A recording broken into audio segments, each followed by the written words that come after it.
Assalamualaikum warahmatullahi wabarakatuh. Welcome back to Ayuma Friends channel. Nah teman-teman, jadi di video kali ini kita bakalan ngebahas, bukan kita sih, aku bakalan sedikit cerita tentang proses aku pas mengalami quarter life crisis ya.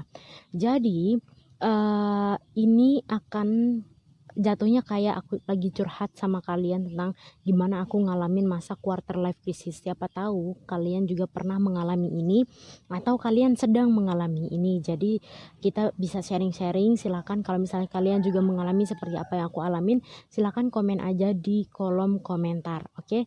Nah, sebelum kalian melanjutkan untuk menonton, jangan lupa untuk subscribe channel ini dan like juga, serta berikan saran untuk aku bikin video apa di video selanjutnya. Oke, kita langsung aja.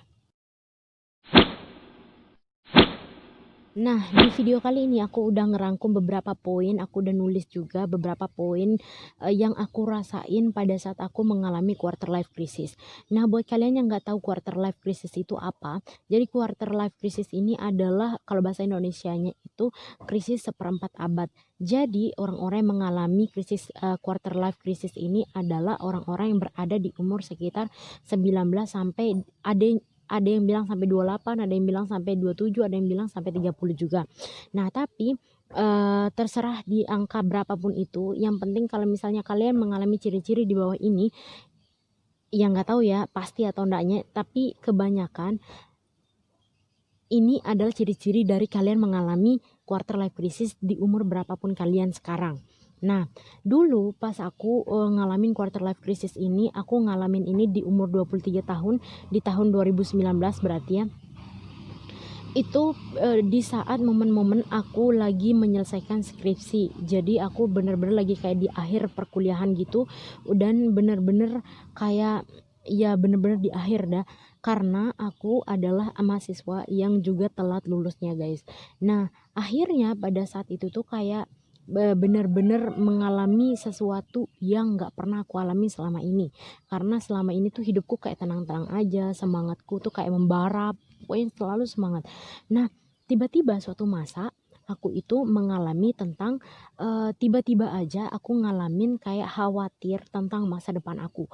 Aku tuh kayak mulai berpikir, aduh aku bisa sukses nggak ya, aku bisa berkarya lagi nggak ya, aduh aku tuh bisa nggak sih, masa depanku tuh bakalan cerah nggak sih. Aku tuh kayak ngomong ke diri sendiri kayak gitu, dan terus saja bertanya, aduh gimana ya masa depanku, aduh gimana ya aku aku bakalan sukses nggak ya, aku nih bakalan bisa nggak ya bahagia di masa depan, kayak gitu terus. Jadi akhirnya terus bertanya tentang masa depan, pokoknya khawatir aja, takut nggak sukses, takut gagal, pokoknya selalu ada ketakutan itu gitu.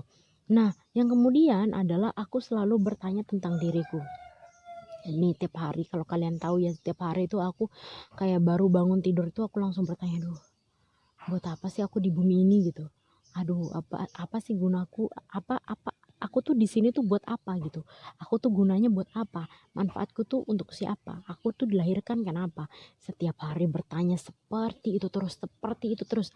Akhirnya kadang-kadang karena terlalu banyak bertanya itu merasa diri nggak guna gitu.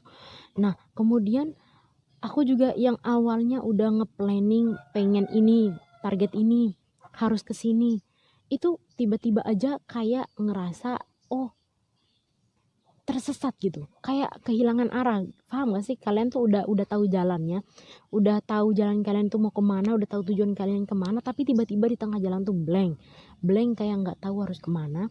Dan akhirnya tiba-tiba aja pokoknya kehilangan arah dan nggak tahu mau kemana. Soalnya udah ada planning, tapi planning itu tuh seakan-akan gak ada gunanya sama sekali.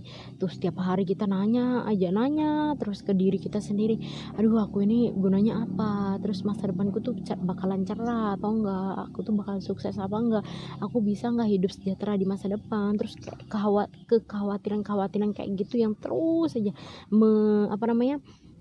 menakuti diri gitu. Nah, kemudian ini juga yang aku poin yang selanjutnya ini juga kalian bakalan bingung banget. Asli bingung banget. Kenapa? Karena kalian bakalan bosen sama kegiatan kalian sehari-hari. Kalian bakalan bosan sama kegiatan kalian sehari-hari dan pernah kalian rasain sebelumnya. Kenapa aku bilang kayak gitu?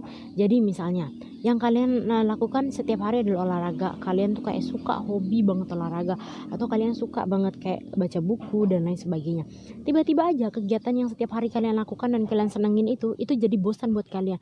Kayak datar aja, kayak nggak ada impact apapun ke diri kalian. Kayak nggak ada, kayak ya bosan aja, pengen ganti suasana, pengen ganti keadaan, cuman nggak tahu mau kemana dan karena apa gitu. Padahal kemarin mungkin itu adalah hal yang paling kalian senengin, kayak misalnya berenang, kayak misalnya olahraga, apapun lah kegiatan yang kalian sukai, itu tiba-tiba aja jadi hal yang kayak aduh, olahraga lagi, aduh males banget sih bacanya, aduh kayak bosan setengah mati. Pokoknya kalian tuh nggak tahu kenapa bosannya, tuh nggak tahu kenapa gitu.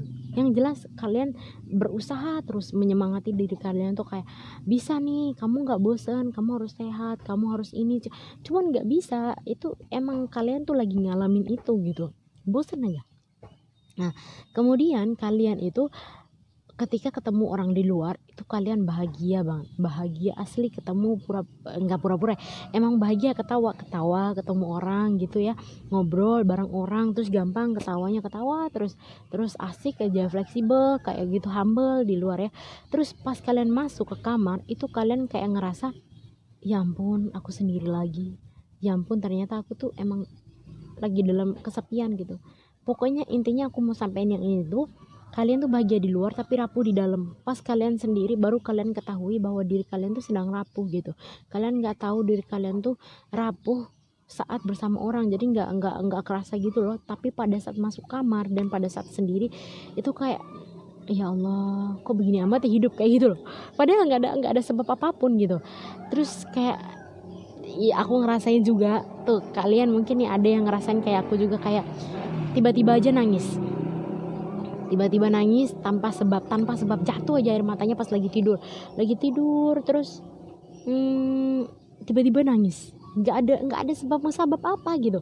Pokoknya tiba-tiba nangis, nggak tahu, nggak ada yang bikin sedih, nggak ada yang bikin nangis, nggak ada yang apa, tiba-tiba aja nangis tuh.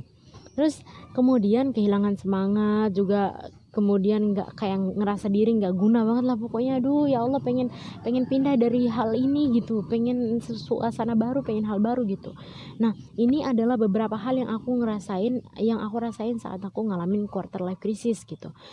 Dan tiba-tiba aku kan doa nih sama Allah nih, ya Allah kenapa ya kayak gini ya, kenapa aku kayak gini, kenapa, tolong tunjukkanlah jalanmu ya Allah gitu. Nah ternyata tiba-tiba besoknya temanku namanya Mas Hendrik tiba-tiba ngirim, kan aku sempat curhat juga kan, aku kok ngalamin kayak gini ya. Terus akhirnya ternyata dia tuh ngirim link tentang krisis seperempat abad itu, dan dia ngasih aku buku yang di dalamnya itu ada quarter life crisis juga. Nah ternyata barulah ketemu aku itu memang ternyata mungkin berada di masa quarter life crisis itu gitu. Jadi berada di masa-masa yang kayak gitulah pokoknya. Nah pada saat itu, saat aku menyadari ternyata aku lagi down, aku lagi kayak gitu, lagi jelek-jeleknya, pokoknya nggak bisa ngurus diri lagi, nggak bisa pokoknya pengen pindah dari keadaan yang seperti itu gitu. Nah akhirnya pada saat itu aku bangkitnya, aku sadarnya lagi, semangatnya lagi itu setelah menyelesaikan masalah-masalah yang udah aku bikin. Kayak telat lulus, aku udah lulus pada saat itu dan aku udah wisuda, dan itu kayak bikin plong dan aku nata lagi semangatku, aku harus bisa bangkit kayak gitu. Aku bikin lagi video YouTube, aku bisa kayak gitu terus. Akhirnya sampai sekarang alhamdulillah aku udah pulang dari rantauan, dan kayak di rumah itu kita ngedapetin suasana baru yang meskipun nggak semua orang bilang bahwa rumah itu ada tempat yang positif ya, tapi jelas rumah itu memberikan hal-hal baru buat kita yang udah lama merantau gitu. Jadi buat kalian-kalian yang hari ini mungkin lagi ngalamin seperti apa yang udah aku alamin, kalian bisa langsung cek diri kalian apakah kalian sedang mengalami quarter life crisis gitu ya. Kayak, dan jangan menghindar dari apa yang sedang kalian rasain gitu.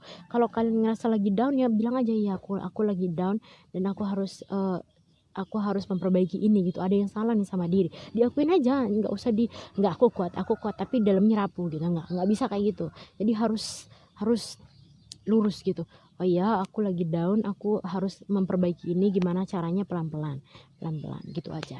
Nah itu guys, sekian aku curhat tentang quarter life crisis aku kemarin. Nah entah nggak tahu juga ya ini bakalan terjadi lagi atau enggak gitu ya. Yang jelas aku sempat baca juga beberapa buku untuk mengantisipasi hal tersebut terjadi lagi.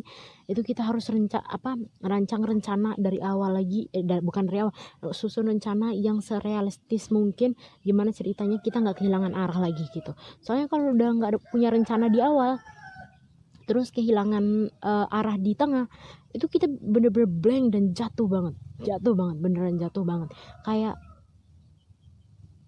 aduh apaan sih hidup ini, pengen mati aja gitu rasanya guys. Nah oke guys, sekian itu sharing dari aku. Thank you for watching, thank you banget udah dengerin curhat aku. Jangan lupa untuk follow Instagram @bimbalapem dan @tikahijab. Kita bakalan sharing-sharing di sana semua. Oke, thank you. Wassalamualaikum warahmatullahi wabarakatuh.